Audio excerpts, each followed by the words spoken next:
एक बार की बात है, किसी जंगल में एक कौवा रहता था।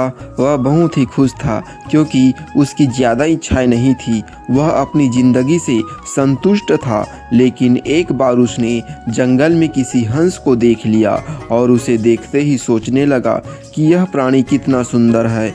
ऐसा प्राणी तो मैंने पहले कभी नहीं देखा।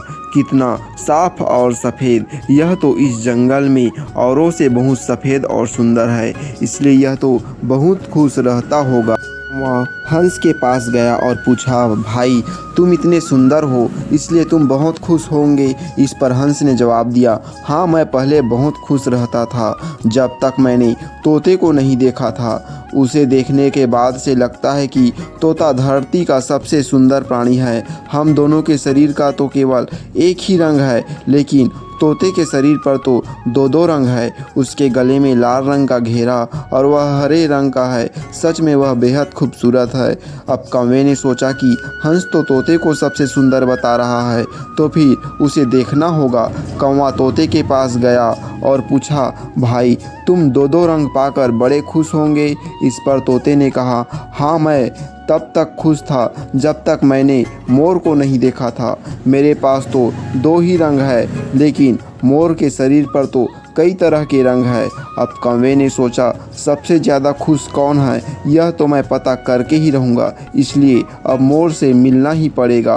कौवे ने मोर को जंगल में ढूंढा, लेकिन उसे जंगल में एक भी मोर नहीं मिला और मोर को ढूंढते ढूंढते चिड़ियाघर में पहुँच गया तो देखा मोर को देखने में बहुत से लोग आए हुए हैं और उसके आसपास अच्छी खासी भीड़ है। सब लोगों के जाने के बाद कौवे ने मोर से पूछा, भाई तुम दुनिया के सबसे सुंदर जीव हो और रंग बिरंगे हो। तुम्हारे साथ लोग फ़ोटो खिंचवा रहे थे, तुम्हें तो बहुत अच्छा लगता होगा और तुम तो दुनिया के सबसे खुशी होंगे। इस पर मोर ने दुखी होते हुए कहा, भाई अगर सुंदर हूँ तो भी क्या फ़र्क पड़ता है।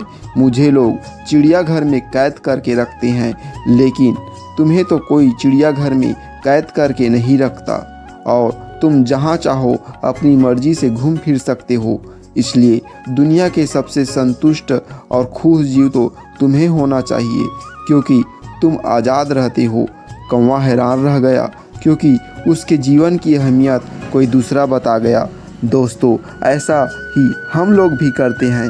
हम अपनी खुशियों और गुणों की तुलना दूसरे से करते हैं, ऐसा लोगों से जिनका रहन सहन का माहौल हमसे बिल्कुल अलग होता है।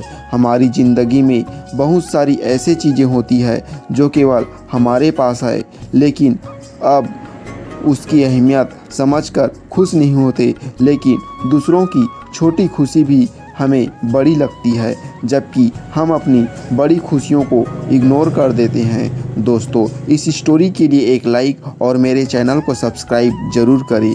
धन्यवाद।